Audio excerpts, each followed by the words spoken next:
자, 원 밖의 점에서 원까지 이르는 거리의 최대 최소. 점과 원 사이의 거리의 최대 최소야. 뭐 전에도 이야기했는데 가볍게 문제를 풀어보면 원이 있고 이 밖에 점이 있습니다. 여기서는 지금 원점으로 주어졌고요. 이렇게 이 원의 중심이 4,3이고 반지름의 길이가 2라고 나왔네요. 거리의 최대 최소는 원위에 있는 점이니까 이런 식으로 거리를 잴 수가 있어요. 이런 선분들 중에서 가장 긴 것과 짧은 걸 찾으라고 했는데 당연히 그 친구는 원에서 이 점에서 중심을 지나가는 이 직선에서 원과 만나는 점 중에 그 두 가지로 우리가 최대값과 최소값이 되는 거고요. 최대값은 점과 점 사이의 거리, 그러니까 중심하고의 거리를 봐야 되고 거기에서 반지름을 빼면 최소, 반지름을 더하면 최대예요. 맞나요? 그러니까 최소는 반지름, 거리에서 반지름을 빼는 거고 최대는 거리에서 반지름을 더하는 거니까 당연히 최대와 최소를 더하게 되면 그냥 그 거리의 2배가 자연스럽게 나올 수밖에 없습니다. 만약에 합을 구하라고 했을 때에는 그냥 중심까지의 거리에 2배를 하시면 당연하게 답을 구할 수가 있겠죠. 얘 같은 경우도 최대 최소의 합을 구하라고 했으니까 보시면 이제 중심, 여기서부터 중심까지 거리는 5가 되겠죠. 맞나요? 5의 2배니까 10이다라고 해결할 수가 있겠네요. 됐어요? 오케이. 네, 중요한 거 또 나왔어요. 자, 원이 있고요. 점이 있습니다. 원의 중심은 2,0이네요. 반지름의 길이는 2이고. 자, 그러면 여기에서 여기까지 거리를 측정을 할 건데 이 거리의 최대 최소를 먼저 잡고 이 거리가 정수가 되도록 하는 점 모두 몇 개인지 물어봤어. 그러면 거리의 최소값을 먼저 구해야 돼. 최소값부터 구하자. 자, 여기서부터 중심까지 거리가 x좌표의 차 3이죠. y좌표의 차는 4죠. 그럼 3대 4대 5가 됩니다. 이 거리는. 됐죠? 그리고 여기 반지름의 길이가 2였으니까 거리는 최소 3부터 최대 7까지 나올 거예요.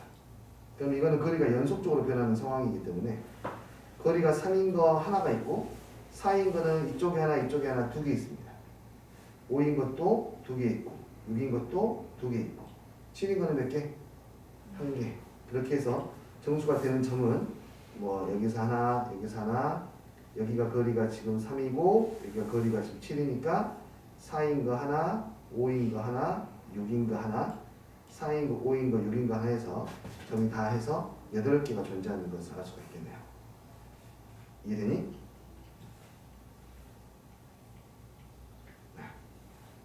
이렇게 표현하실 수가 있겠습니다. 자, 1285번처럼 도형으로 나와 있는 것도 똑같아요. 자, 얘는 근데 아주 많이 중요합니다. 아주 많이 중요하다.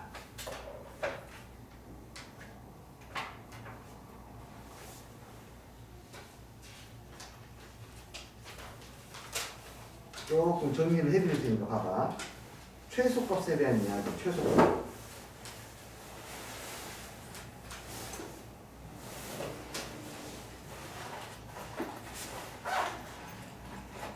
제목을 최소값 시리즈라고 할게요. 자, 첫 번째.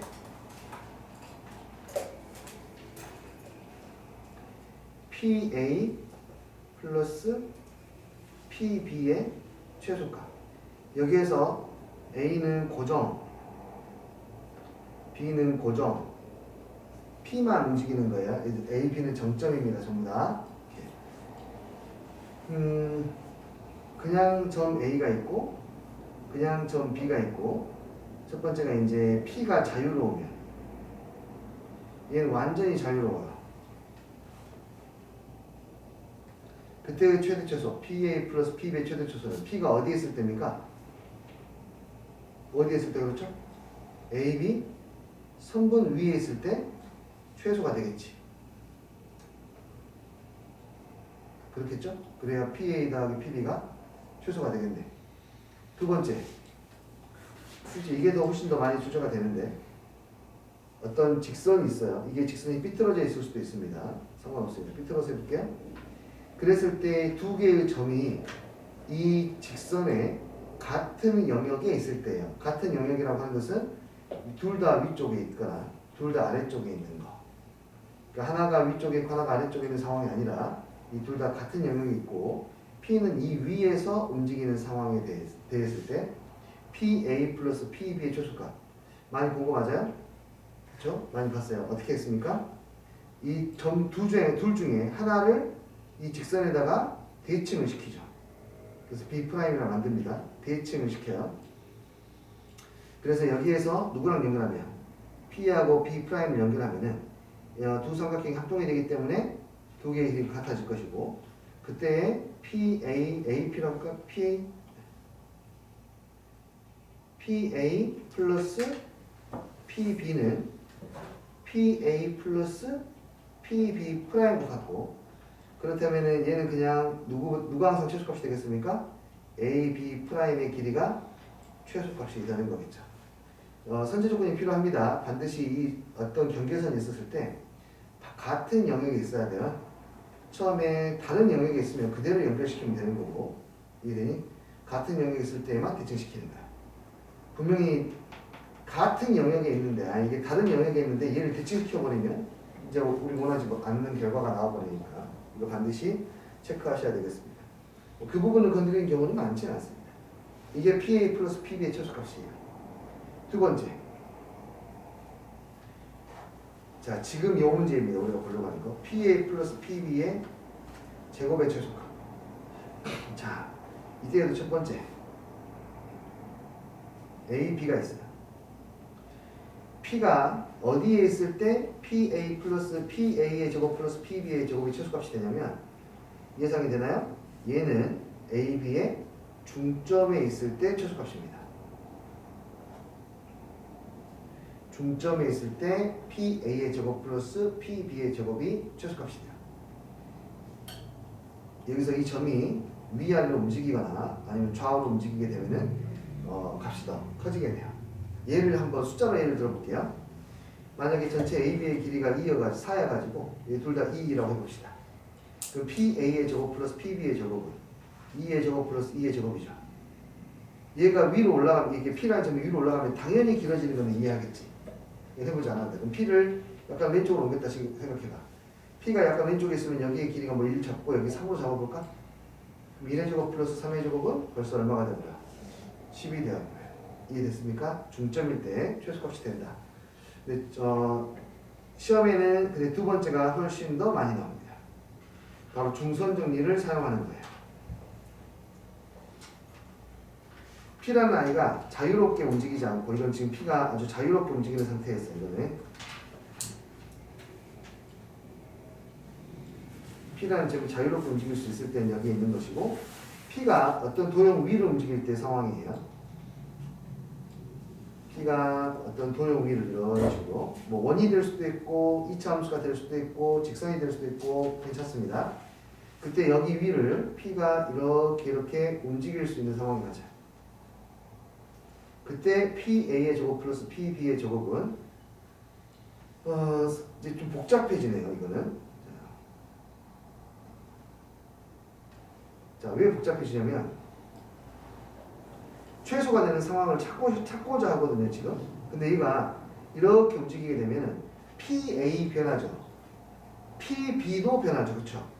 변하는 게 두 개나 있기 때문에 하나가 늘어나면 하나는 줄어드는 것 같고 하나가 또 줄어들면 하나는 또 늘어나는 것 같아요, 그렇죠? 그러니까 언제가 최소인지 판단하기가 정말 쉽지가 않네, 직관적으로, 그렇지? 그래서 이걸 판단할 때 우리는 뭘 하냐면 파포스의 중선 정리를 써요. 중선 정리가 뭐였냐면 일반적인 삼각형이 있을 때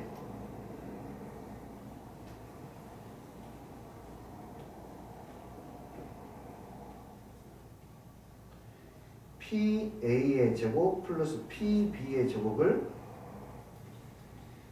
P에서 AB의 중점에 선을 내렸을 때 이 친구가 PM의 제곱 플러스 MB의 제곱의 몇 배가 되냐면 2배가 되는 거예요. 중선정리 앞에서 점과 점 사이의 거리 공식에서 뒷부분에 나오는 거거든요. 이렇게 돼요. 바꿀 수 있어요. 그러니까 똑같은 거니까. 이해되니? 여기에 있는 관계식을 이렇게 바꿀 수가 있는데 이거 잘 보시면 MB의 AB는 고정이 된 점이기 때문에 MB의 길이도 고정이에요. 이해되니? 변하는 것은 이것만 PM만 변해요. 그러니까 PM만 관찰해서 PM이 최소값일 때 이 값도 최소값이 되는 거야. 이해하겠니? PM이 최소라고 하는 것은 결국에는 그러니까 P와 이 점 사이의 거리가 최소가 되는 점을 찾으면 되는 거야. 자, 그러니까 여기에서도 마찬가지.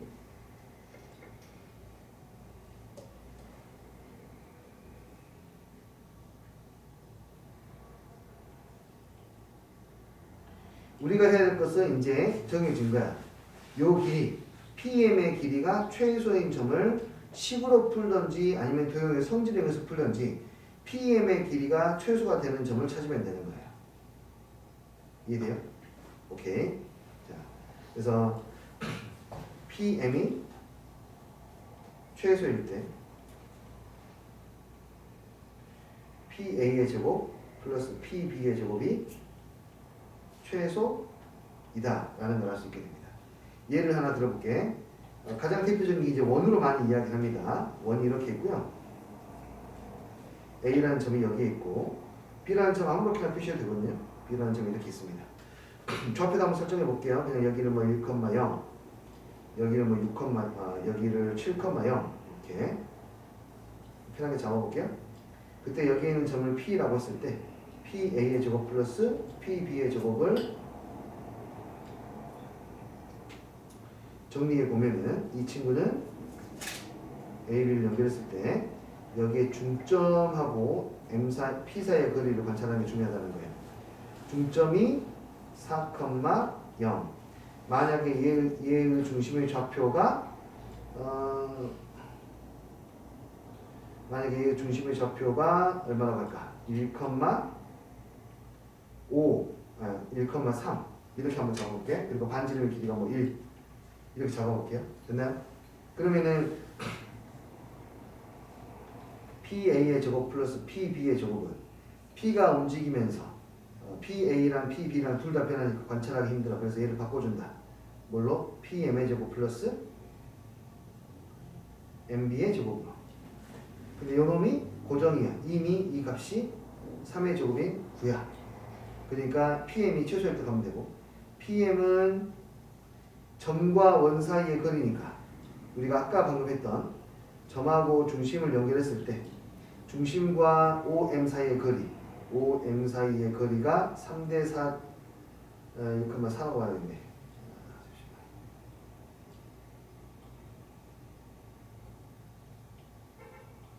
4라고 쓸게요. 3대4 넣으니까 반지름의 길이 중심 OM의 길이가 5인 거 알겠습니까?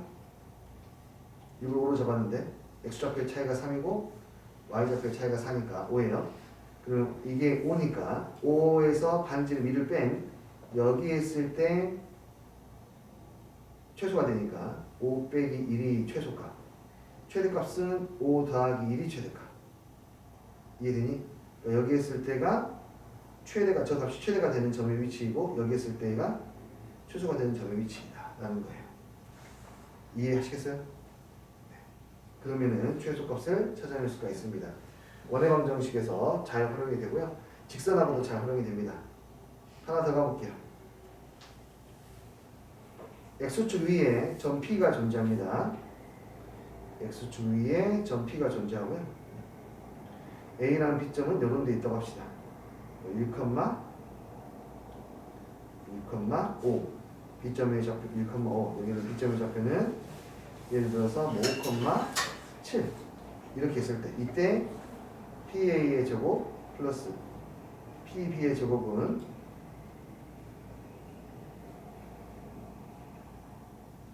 바꿀 수 있다 이거지. 중점 M 잡으면 M의 좌표는 3,6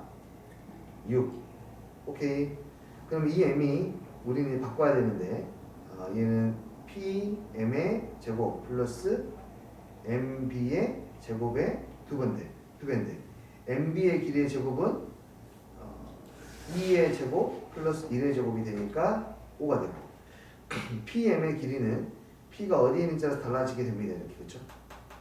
어디가 최소겠습니까? 당연히 수선을 내렸을 때 여기의 위치가 P가 최소가 되는 점이에요. 수선을 내렸다고 했으니까 X좌표가 똑같을 거니까 3,0이 되겠죠. 그럼 요 길이는 얼마가 되겠습니까? 6이 되겠네요. 그래서 PM의 길이는 항상 6보다는 크거나 같다. 6의 제곱보다는 크거나 같다. 그래서 최소값을 구하시면 되겠네요. 그래서 이 최소값은 2배 6, 6에 36 플러스 5보다는 크거나 같고 40, 82 이렇게 나오게 되겠네요. 이거 아시겠어요? 중선정리, 파포스의 중선정리가 가장 많이 활용되는 게 이런 문제 스타일입니다. 뭐의 최소값을 구할 때? PA의 제곱 플러스 PB의 제곱의 최소값을 구할 때 가장 많이 써요.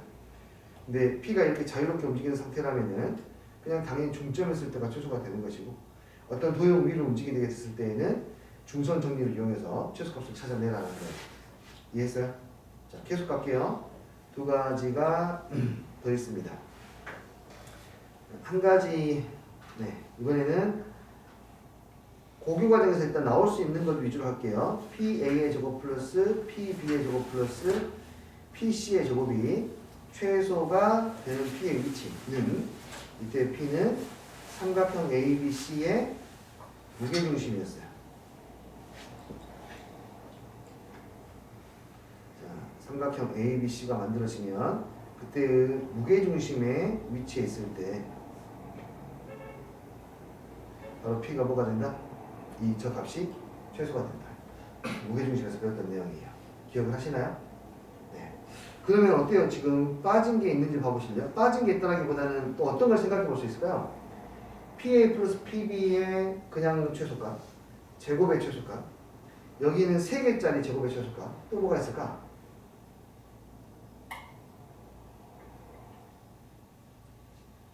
세 개짜리 제곱 아닌 것도 있지 않겠니? 그러니까 그냥 PA 플러스 PB. 자, 얘는 내가 색깔을 파란색으로 할 건데 PA 플러스 PB 플러스 PC의 최소. 이 친구는 페르마의 점이라고 해서 완전히 심화 개념이에요. 그래서 내신에는 거의 직접적으로 출제가 되는 경우는 직접적인 출제는 없다고 생각하셔도 돼요. 근데 결과만 일단 알고 계세요. 좀 신기하니까 이거는. 어디에 있을 때 거리가 최소가 되냐면 A까지 B에 연결을 시키고 B까지 연결을 시키고 C까지 연결을 시켰을 때 여기의 각도가 다 정확히 120도가 만들어지는 곳이 있습니다. 그때 P가 저기 있는 세 개의 선분의 길이 합이 최소가 되는 곳이고 이것은 교육과정에서 많이 벗어났습니다. 딱 한 번 이 최소값을 좌표화 시켜서 문제를 풀게 만드는 게 정확히 몇 년 전인지는 기억 안 나지만 10년 훌쩍 넘었습니다. 13, 14년 정도 전에 모의고사에서 한번 출제된 적이 있어요. 그래서 이것이 이 문제가 심화 문제에는 그 문제가 하나씩 실려 있는 경우가 있어요. 그래서 그때 나올 때 한번 설명을 드리긴 할 건데 이 사실을 모른다고 해서 못 푸는 문제는 아니었습니다. 그래서 이 개념은 그냥 말 그대로 플러스 알파의 개념으로 호기심 같은 걸로 알아두셔도 되고요. 아니면 나중에 자기가 뭐 수행평가라든지 이런 것들 뭐 제출할 필요가 있을 때 그때 한번 진지하게 고민하셔도 상관없습니다. 시험용은 아닙니다. 아니에요. 네, 아니면 전혀 아닙니다. 자, 5번째. 오히려 출제가 되면 이 친구가 더 많이 출제가 되죠. 점이 오히려 하나가 더 증가하면 출제율이 높아집니다. 4개의 점의 최소값은 사각형 ABC라고 하자 이거를.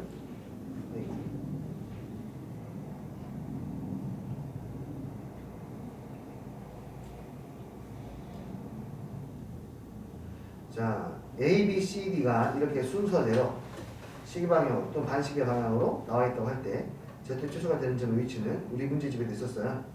대각선의 교점이에요. 대각선에 교점했을 때 최소가 됩니다. 이것도 쉽게 생각할 수 있는데 만약에 P라는 점이 살짝 이 대각선에서 위로 올라간다 생각해 보세요. 그러면 PA 플러스 PC는 똑같을 텐데 PB 플러스 PD가 길어져야 된다. 그렇죠? 이쪽 대각선의 위치 이동해도 마찬가지일 것이고 그렇기 때문에 당연히 여기서 조금 벗어나게 되면은 당연히 길어집니다. 요 길이는 요것보다 길고 이 길이는 이 대각선보다 길어요. 그래서 대각선의 교점에서 최소가 나온다라고 생각하시면 돼요. 이해되니? 이게 전부 다입니다. 이게 전부 다야. 더 이상 어렵다고 생각하셔도 돼요. 받아들일 수 있겠니? 시험 보기 전에는 완전히 숙제하고 가셔야 돼요. 가장 흔하게 나오는 것이 당연히 요 문항이 될 것이고요. 그나마 조금 변별력을 갖추는 문항이 요겁니다. 요거예요. 그나마 조금 변별력을 갖추는 문항이 얘가 이거. 됐니? 그 다음에 세 번째, 무게중심은 워낙에 이제 널리 알려져 있기 때문에 이거는 변별력을 갖추지 못하고 기본적으로 알아야 되는 상식이야. 얘는 알아도 되고 몰라도 서울대학교 진학하시는데 전혀 지장이 없는 개념이에요. 이 친구는 당연히 기본적으로 알아야 되는 개념입니다. 그러니까 여기서 얘도 기본이고 얘도 기본인데 얘가 유일하게 변별력을 갖춘다. 이해되니? 그러니까 얘는 반드시 숙제를 하셔야 돼요. 자, 이 페이지 보낼게요. 숙제를 꼭 하세요. 저거는.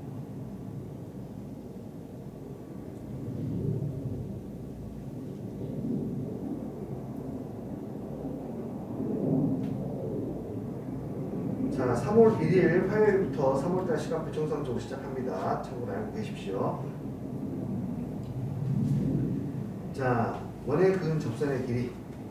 현은 내가 화목일에 5시부터 하자고 이야기 혹시 한 적 했니? 안 했구나. 이 화목일에 5시부터 오시게요. 원의 그은 접선의 길이. 여기 하다 왔는데. 자, 이 문제가 지금 방금 내가 설명드린 문제라고 생각하면 돼요. 자, PA의 제곱 플러스 PB의 제곱을 보고 싶으면은, 이거 최소값을 보고 싶으면 중심을 잡아서 PM까지의 길이가 언제 최소가 되는지를 찾는 게 중요하다. 그치? 언제 최소가 된다고? 여기에서 중심을 지나가는 선을 그렸을 때, 그때 여기 점에서 만날 때 최소값이 된다는 거. 오케이? 그러면 우리는 PM의 길이만 구하면 되고, PM의 길이, M의 좌표 구하면 바로 구할 수 있죠. M의 좌표는 마이너스 3, 마이너스 4예요. 이해되시나요? 중점이니까 두 개 더해서 반쪽이면 마이너스 3, 마이너스 4. 그러니까 원점에서부터 거리는 3대 4대 5가 되고 이 반지름의 길이는 2니까 최소가 될 때의 PM의 길이는 3이 되겠네요. 그렇다면 이 값은 2배의 PM의 제곱 플러스 MB. PM은 최소가 얼마고 3. MB는 얼마니? AB가 MB 얼마니? 2 차이 나고 1 차이 나니까 루트 5니? X좌표 2 차이 나고 Y좌표 1 차이 나니까 2의 제곱 1의 제곱 루트 5. 루트 5를 제곱하고 9 더하기 5니까 14, 28 이렇게 찾아낼 수 있어요. 아시겠어요? 매우 중요한 개념입니다.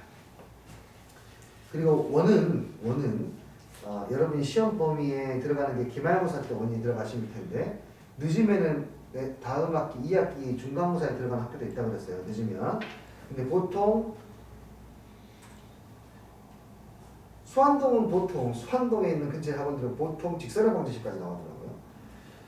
너무 근데 조금 된 것 같아요. 원방까지는 공부하셔야 됩니다. 뒤에 도형의 이동은 잘 안 나오는 경향이 좀 있는데 원방까지는 그래도 공부를 완전히 하셔야 돼요. 나올 텐데 원방이 그 단원들 기말고사 범위 중에서 가장 변별력이 높아요. 원의 방정식. 왜 원의 방정식이 변별력이 높냐면은 문제를 일단 다양하게 만들 수가 있고 그 다음에 직선의 방정식이랑 혼합해서 문제 만들 수도 있고 다른 2차 함수랑 혼합해서 문제 만들 수도 있고 문제를 짬뽕시켜서 만들 수 있는 소재가 너무 많아요. 정말 많아. 원의 선수도 많아가지고. 그래서 이 원방은 나중에 기말고사를 준비하기 전에는 닥치는 대로 그냥 많이 풀어보셔야 돼요. 그래서 정말 다양한 문제들을 접해보는 게 원방 문제를 적응하는 데 가장 좋은 방법이야. 그리고 아마 여러분들이 이 자리에 있는 학생 중에 거의 대부분이 원방을 지금 쉽게 느끼는 학생들은 거의 없을 거예요. 왜 쉽게 못 느끼냐면요. 방대하기 때문이에요. 이게 내용 자체가 굉장히 개념 자체가 어려운 게 아니라 이걸 확장시켜서 연결시킬 수 있는 고리가 너무 많기 때문에 방대해서 뭐지? 이거는 분명히 내가 원방의 기본 개념을 아는데 이 문제는 안 풀리는데 이건 안 풀리는데 왜냐면 거기에는 중학교 3학년의 개념이나 2학년의 개념이 추가가 필요하기 때문이야. 그래서 그러는 거야. 뭔 말인지 알겠지? 그래서 나올 때마다 보시면은 그런 것들도 다 적용이 되니까 많이 풀어보시기 바랍니다. 자, 1281번 한번 가볼게요. 이것도 시험 문제 중에 하나인데 y는 4분의 3x가 이렇게 있는데요.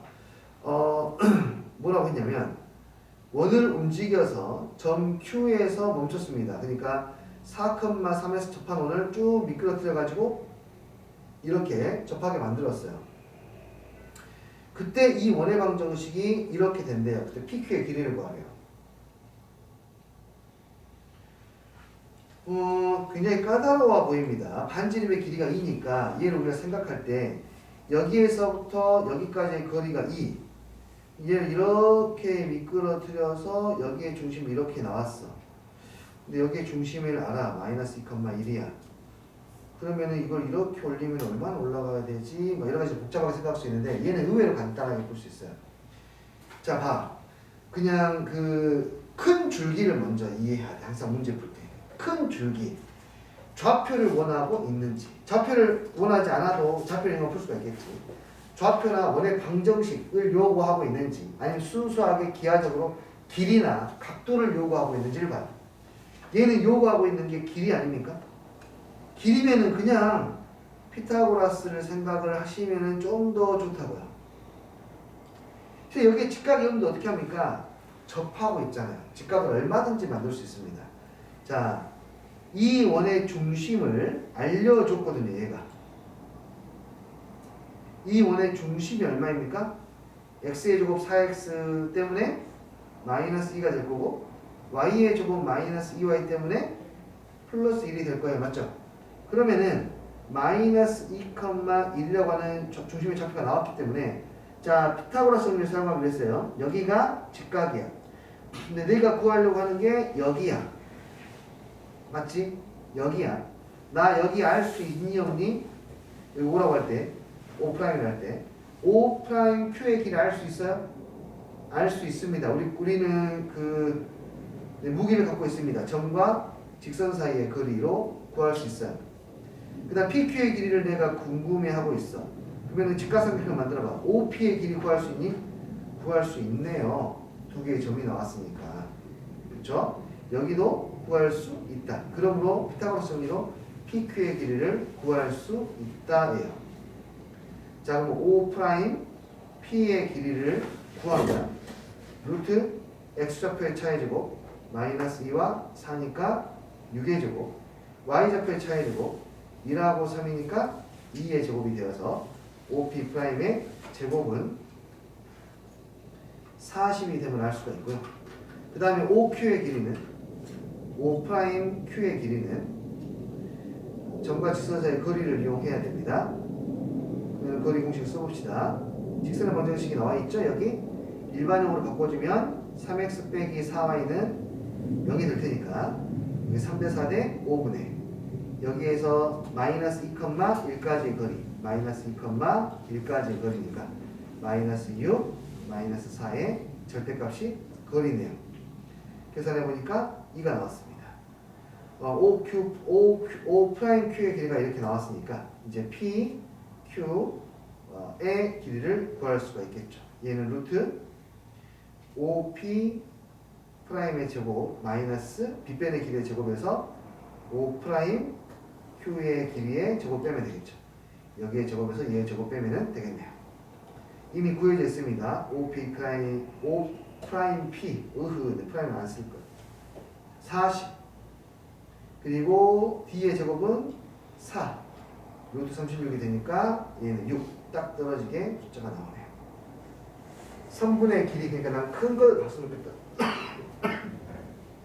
선분의 길이를 물어보고 있으니까 피타고라스의 정리도 한번 생각을 했으면 좋겠습니다. 그 오프라인도 어차피 반지름 아니에요? 엄청 바보같이 했네요. 네. 네. 아, 죄송합니다. 얘가 그냥 반지름이라서 이런 과정 없이 그냥 바로 일하고 가셔야 되는데 내가 이거를 순간적으로 못 봤네요. 간단하겠네요. 더 그렇죠? 더 간단하겠네요. 이해하셨어요? 네. 이 문제는 종종 나오는 문제입니다. 종종 나옵니다. 되네?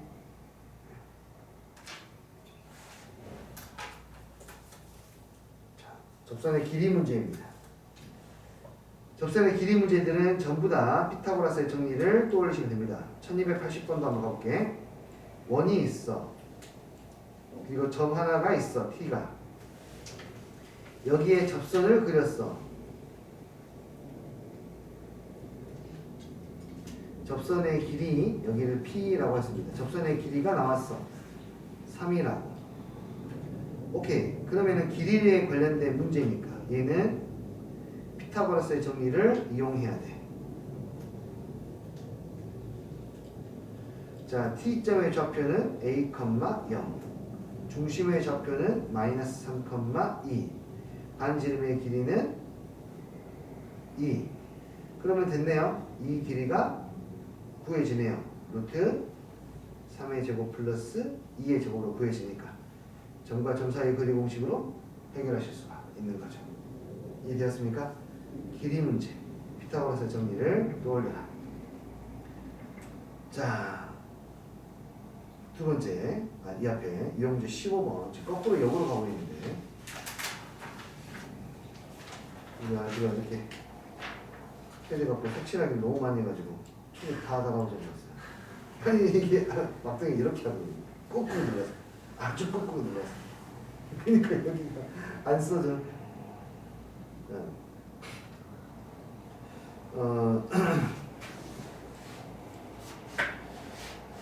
서로 수직. 자, 이거는 이제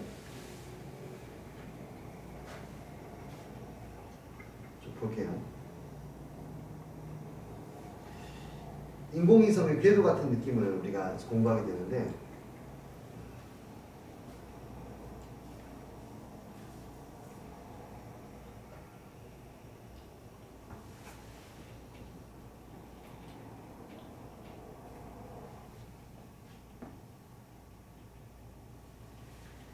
수직인 두 접선의 자취. 자, 봐봐. 이게 뭔가요? 지구입니다. 우리 지구에는 몇 대인지도 모르겠네요. 어마어마하게 많은 인공위성이 떠다니고 있어요. 그 인공위성이 커버를 할 수 있는 부분이 요만큼이랍시다.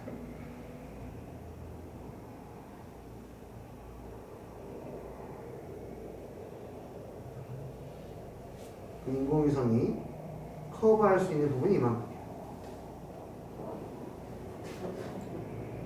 그 인공위성이 떠 있으면요, 지구 전체를 이렇게 볼 수 있는 게 아니라 그 인공위성의 그 전파가 송신이나 수신을 할 수 있는 것까지 커버가 되거든요. 그래서 보통은 이제 우리나라에 있는 지역을 이렇게 관찰해야 되는 인공위성이면 지구가 도는 거랑 같은 속도로 뺑뺑뺑 돌면서 이제 우리나라 관찰을 해줍니다. 근데 커버할 수 있는 이 범위가 이렇게 항상 직각이라고 해봅시다. 각도로 봤을 때. 그때 봐봐. 그때 이 인공위성이 이 주위를 뺑 돌면서 이렇게 직각이면 돌 수가 있을 텐데 이렇게 뺑 돌 때 이 인공위성이 돌아다니는 길이의 자취를 물어볼 수가 있겠죠. 무슨 뜻인지 알겠니? 그러니까 이렇게 직각이 이루면서 뺑 돌 거 아닙니까? 그러니까 이렇게 직각이 이루면서 이런 식으로 뺑 돌 거 아니에요. 이런 식으로. 이해되니? 그때 그 P점의 자취에 대한 이야기. 그 P점의 자취가 뭐가 될 걸로 보이니? 원이 될 걸로 느꼈습니까? 아주 훌륭한 직관입니다. 원이 됩니다. 그 원이 되면은 이 원에 대해서 우리가 이해하려면 두 가지를 알아야 돼요. 반지름하고 중심입니다. 그렇죠? 일단 중심은 원래 기존의 원하고 똑같다라는 생각을 바로 할 수가 있겠네요. 그렇죠? 오케이. 그러면 반지름은 얼마가 될까요? 쉽게 할 수 있습니다. 반지름은 얼마가 될까요? 기존의 반지름이 R이라면은 새로운 저 인공위성의 반지름은 얼마가 될까요? 보이시나요? 그렇죠. 이거 딱 루트 2배입니다. 1대1 대 루트 2니까. 사치 정사각형이니까. 여기가 루트 2 R이 되는 거예요.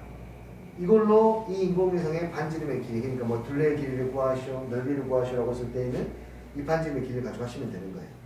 이해하셨나요?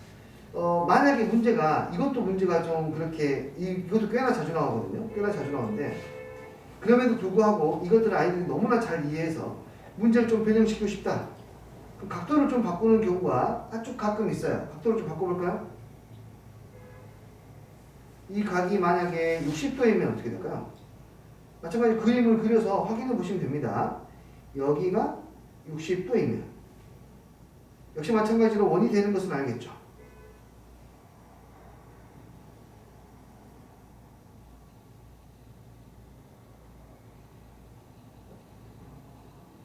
원이 될 거예요. 반지름이 아까보다는 더 커지겠네요. 기존의 반지름이 아니라면 이 원의 반지름 얼마가 되겠네요? 그렇지. 반지름이 2배가 되겠지. 이렇게. 중심은 당연히 똑같을 것이고. 그러니까 이런 것들을 외우는 게 아니라 한번 연출을 시키면 보이는 거예요. 이해되니? 이런 방식으로 수직인 두 접선의 사치를 이해하시면 됩니다. 중심과 반지름을 찾아내시면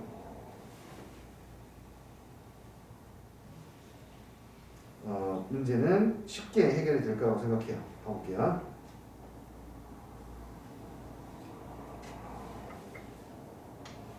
자, 그럼 이거 봐보자. 0,A에서 원에다가 접선을 그렸는데 수직이에요. 0,A에서 접선을 그렸는데 수직이에요. 똑같은 거야. 0,A가 어딘지 몰라요. 대충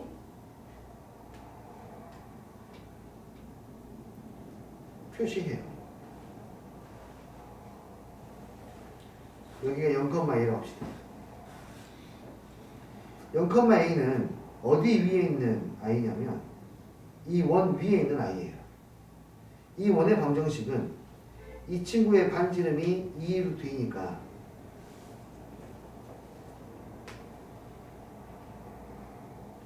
이 바깥쪽에 있는 원은 중심의 좌표는 0,0와 똑같을 것이고 반지름이 이 원의 반지름은 이제 4가 될 거 아닙니까? 그렇죠? 그러니까 얘는 뭐가 돼요? 이 원 위에 있는 거예요. 누가?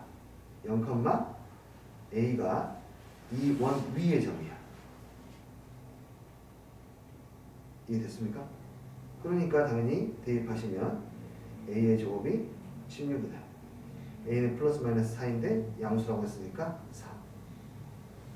이해돼요? 자, 두 직선이 수직이라는 것을 약간 돌려서 이야기한 게 두 직선의 기울기의 곱이 마이너스 1이다. 입니다. 똑같은 내용이겠네요. 이거 아시겠어요?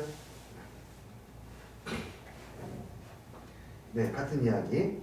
그럼 1277번. 와, 이거 엄청나게, 이건 왜 없지? 얘도 엄청나게 많이 나오는 문제예요. 뭐 모든 학교는 아니고 한 10분의 1 정도의 학교라고 생각하시면 될 것 같습니다. 자, 이거는 먼저 이거 풀어보셨나요? 이제 안 풀어봤죠? 선생님이 살짝 고민 좀 하게 시간 좀 드리겠습니다. 한 2분 정도 드릴 테니까 먼저 이거 어떻게 풀어야 될지 한번 생각해봐요. 얘는 조금 아까 그 문제하고 결이 조금 달라요.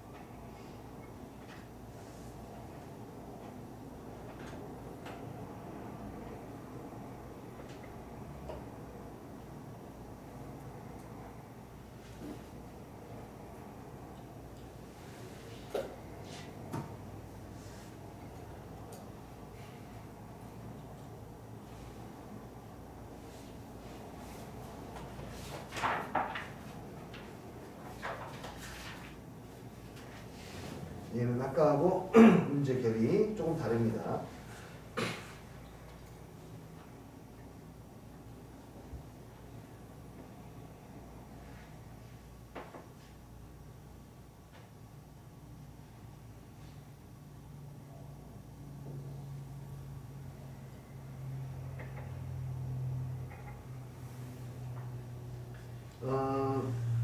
조건을 찾아야 됩니다. 조건.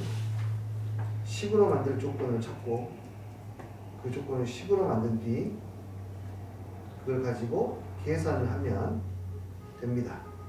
어떤 조건이 있을까? 어떤 조건을 찾아야 될까요? 이 직선하고 원하고의 관계를 찾아야 되는데 여기가 직각이니까 아마 이런 보조선까지 그리셨다면 잘하신 겁니다. 여기서 A하고 점을 연결하고 B하고 점을 연결했다면 아주 좋은 보조선인 거예요. 그럼 어떤 조건을 알 수 있냐면요. 얘가 무슨 사각형이 되냐면 정사각형이 되는 거 다들 알고 있지 않습니까? 그러면 여기에서 중심에서부터 이렇게 선을 연결하게 되면은 이것 또한 직각이 되고 모든 그 대각선의 길이가 반으로 쪼개지기 때문에 이 선분의 길이들을 구할 수 있게 돼요. 일단 반지름의 길이 1인 거 알겠습니까? 네, 여기가 1,1이기 때문에 이 길이가 1이니까 반지름의 길이 1이에요. 반지름의 길이가 1이니까 여기 반지름의 길이가 1 이렇게 나올 것이고 그렇다면은 여기 길이 있죠? 1대1 대 루트 2니까 이 길이가 루트 2분의 1이라는 것도 알 수 있어요. 맞나요? 이게 뭡니까? 바로 점과 직선 사이에 거리를 쓸 수 있다는 뜻이야. 저기 중심을 S라고 한다면은 S와 이 직선 L이라고 하면 L 사이의 거리가 루트 2분의 1이다가 조건. 얘를 식으로 표현하면 mx y는 0이니까 루트 m의 제곱 플러스 1분의 1,1을 대입하면 m-1 됐니? 얘가 얼마가 돼야 돼? 루트 2분의 1이 돼야 돼. 절대값하고 그 다음에 루트가 함께 있는 식을 계산하는 방법은 제곱하는 거예요. 제곱하면은 m-1의 제곱 m제곱 플러스 1은 이퀄 2분의 1. 그래서 크로스로 곱해서 정리를 하면 2m의 제곱에 마이너스 4m의 플러스 2는 m제곱의 플러스 1이 되어서 m제곱 마이너스 4m 플러스 1은 이퀄 0이 될 거고 m은 근해 공식을 써야 되겠네요. 여기서는 쓸 필요가 없네요. 수식이 들어가는 모든 실수 m의 값에 합을 물어봤으니까 그 합은 4가 되는 것을 알 수가 있겠네요. 왜냐면 이쪽에 하나 있고 이쪽에 하나 있으니까 그래요. 이해되니? 그래서 정답이 5번입니다 라고 해결할 수 있어요. 아까 그 문제와 결이 좀 다르게 하죠. 근데 요지는 뭐냐면 이 사각형이 정사각형이 된다를 사용해서 문제를 풀 수 있다 라고 하는 것이고 얘는 답인출입니다. 여기서는 써져 있지 않지만 이 문제는 잘 나오는 편입니다. 처음 만났을 때에는 잘 해결하지 못하는 문제 중에 하나이기도 해요. 네, 이 페이지 보내겠습니다.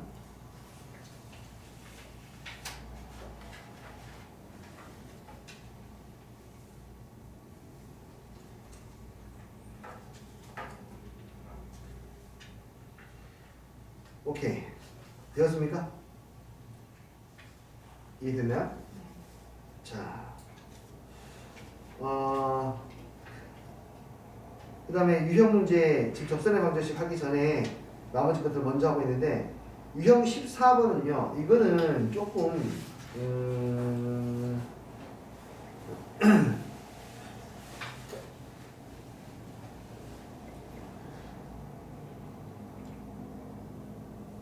약간 이런 느낌.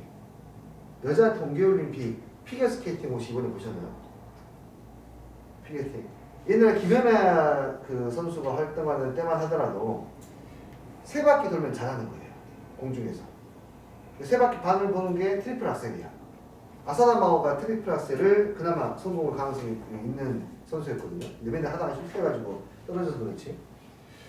그때 당시에는 세 바퀴만 돌아도 금메달을 딸 수가 있었어요. 또는 세 바퀴 반만 돌아. 근데 지금 여자가 몇 바퀴 도는다고요? 네 바퀴 돌아, 네 바퀴. 러시아 그 사람. 이거 봐가지고 보고 있던 그 사람. 도핑 아니에요? 네. 도핑이긴 한데 어쨌든 네 바퀴 돌아오거든요. 네 바퀴 도는 사람이 많이 이제 생기고 있단 말이에요. 기술이 발달하니까 그런 거죠. 그 전에는 피겨스케이팅 혹시 초기에 피겨스케이팅 혹시 영상 본 적 있는 사람 있나요? 거기서 그냥 제자리에서 뛰기만 해요. 제자리 뛰고 이렇게 쫙 가기만 그 메달이었어 그때 당시에. 뭐 회전 이런 거 상상도 못했어. 기술이 점점 발달하는 거 아닙니까? 그때 당시에는 굉장히 어려웠는데 지금은 아주 쉬운 걸로 바뀐다는 거지. 이 이야기 왜 하냐면은 요 문제가 약간 그런 느낌이 좀 있어요. 과거의 이 문제는 굉장한 심화 문제 중에 속했어요. 굉장한 심화 문제. 근데 지금은 이게 이 유형 문제에 딱 끼워 넣을 정도로 이건 유형에 끼워 넣을 만한 난이도는 사실 아니거든요. 근데 워낙에 공식 자체가 간단해가지고 유형에 끼워 넣은 것 같아요. 어떤 내용이냐면 이거 예전에는 심화했는데 지금은 수는 심화해서 좀 약해지. 이제 공중 세바퀴 회전 같은 문제예요.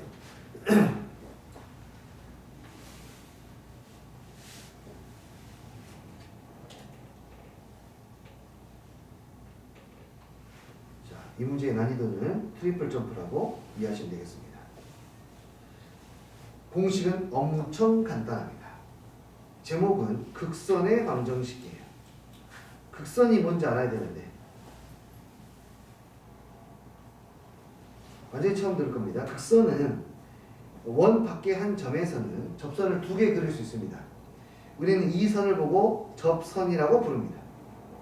접선이라고 불러요. 접선을 두 개 그리면 접이 나오는데 그것도 두 개가 나오겠죠. 그 두 개의 접점을 연결한 직선이에요. 이걸 보고 우리는 극선이라고 해요.